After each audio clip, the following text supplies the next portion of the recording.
Breaking news overnight, St. Paul police are asking for your help in finding the person who shot and killed a man. So officers found a man shot along York Avenue, that's just west of Arcade Street. This all took place around 8:30 last night. This is in the Payne-Phelan neighborhood.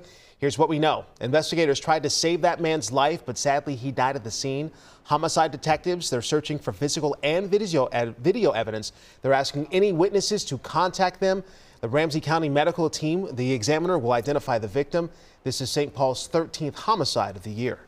And now to Waterville, as more rain early this morning is hampering their flood fight. Yeah, the overnight rainfall, the last thing the village needs as people wait for the flooded Cannon River to recede. That way they can only begin to start the cleanup process. Our Pauline Lee joins us live from Waterville. As residents, really, this is just insult to injury, Pauline. It is. It's raining this morning. It's windy this morning. Again, they just want a dry stretch of days just to be able to dry out and start cleaning up. But there is improvement here. So what we want to show you, this is the Cannon River here that we've been talking about that overflowed. You can still see the water is very high this morning. And again, remember, off to my left, there is one lake. Off to my right, across the bridge, is another lake. And so this is probably one of the hardest hit areas because there was just nowhere for all of this water to go but to overflow the banks and into the streets and into the homes. But there is improvement. So if you take a look off into the distance, that is the boat dock that we've been at a couple of times in the last couple of weeks. It's now dry. 1 week ago, all of that was underwater, and you can also kind of now see where the water begins and where the bank begins as well. But make no mistake, there's still significant damage. If you want to take a walk with me, just on the other side here, this is down First Street North. You can still see so much flooded streets in the area, and you can still see yards, and that's a good sign that the water is receding, but it is going very slowly. In fact, the nearest water gauge to kind of check the levels is in nearby Morristown. That's about 7 miles away or so. I just checked the water levels because they just updated it at about 5:30 this morning. Right now it's about 15.78 feet. Now this time yesterday it was at 15.91. So in the last day it's dropped, less than 0.2 of a foot. That's how slow things are going here as the water recedes. Waterville mayor says water is still in homes. Some homes are still completely submerged. According to data from FEMA, 95% of people here are uninsured, as just 33 active flood insurance policies are here in Waterville. People say the recovery is going from bad to worse.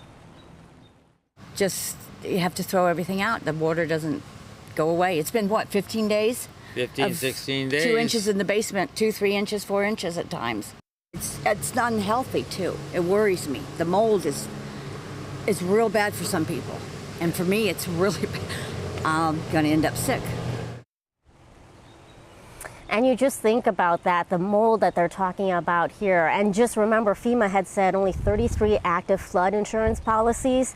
A number of people here don't necessarily have the money to get the humidifiers, the dehumidifiers, I should say, or the generators, or other equipment that is very expensive that is needed right now, and they could use a lot of help. So ways that you can help, volunteer, whether it's monetary donations as well. We're going to talk about all of that coming up in about 30 minutes or so. Guys. And then you talk about the cleanup, the mold remediation. Mm-hmm.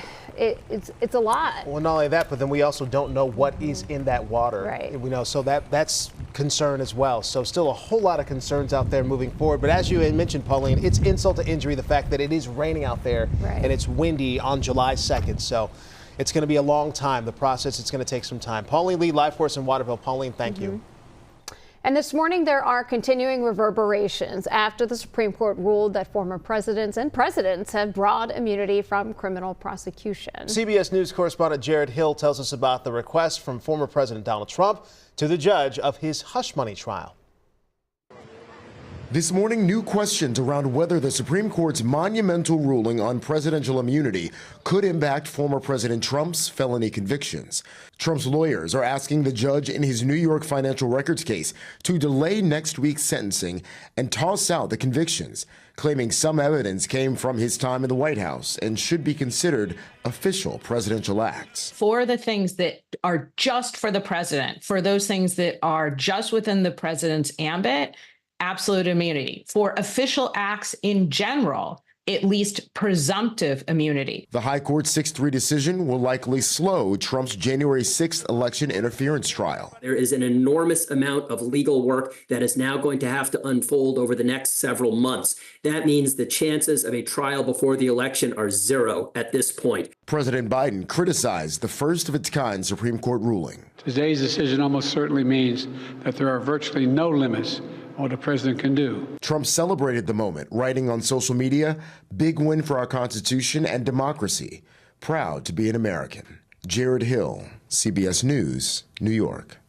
Now, if Trump wins the election, he could pardon himself in the January 6th case, or his appointed attorney general could potentially dismiss the charges. Now, Minnesota lawmakers had been quick to comment on the Supreme Court's ruling. DFL Lieutenant Governor Peggy Flanagan calling the justices, quote, handpicked by Trump, and said that the ruling was in contrast to American values, saying that no one is above the law, not even the president. Meanwhile, Republican U.S. Representative and House Minority Whip Tom Emmer wrote on X in part, quote, the Democrats have proven that they will do everything in their power, including weaponizing our justice system, to destroy their top political opponent, Donald Trump.